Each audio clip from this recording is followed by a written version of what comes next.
Norm Pascal here. I'm decided to make this as a video because it's going to be easier to explain.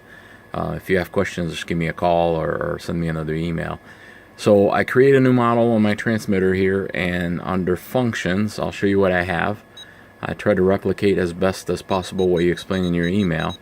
So if I go to AUX5, which is my channel 7, I linked it to the left slider. So that's the left slider is now controlling the action of servo 7, which is my AUX5. So that's your flaps, if I understand what you were talking about.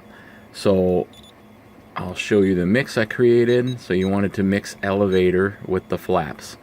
So I created a mix right here that mixes AUX5, which is my flaps, into the elevator. Okay, and I'll start first on page 2 to show you what I got going on here. So right now, this mix is active. It's always active. I don't have it on the switch. If you want it on a switch, you'll have to assign a switch here and decide which direction of the switch makes the mix active. I have my master as AUX5, the flaps. I have my slave as the elevator. Okay, now let me go back to the first page. Here's where, in your case, you probably have something that looks very different here.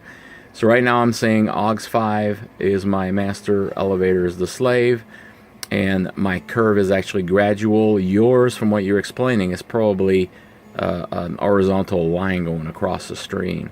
In order to get it to look this way, basically this value here is the maximum mix of the elevator. So in my case, I put 25. In your case, you may find that you need more or less than 25, and you need it in the opposite direction. So if you do the mix the way I have it now, and you find that the elevator is going in the wrong direction when you activate the flaps, it just means that you need to come back to the screen and change this to a negative number of whatever maximum value of a flap mix you want when your flaps are full down.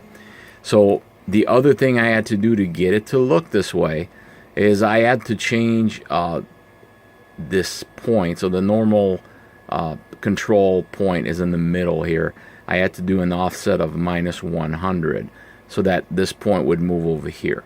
So now I have a nice slope, and if I move my slider, my left slider, let's see here, there we go. So as I move my left slider, it shows that it will mix elevator up to a value of 25 when my flaps are moved to the maximum. Now I can show you what it does if I go back here and I go to servo, so we can see what it does. So I will go what I would consider on my slider flaps down.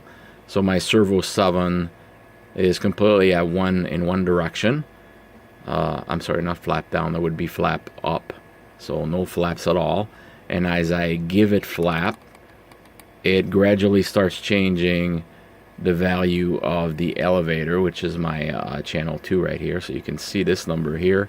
As I give it flaps all the way to the maximum, it starts mixing, and supposed to mix 25. I don't know why exactly it's 22, and this is only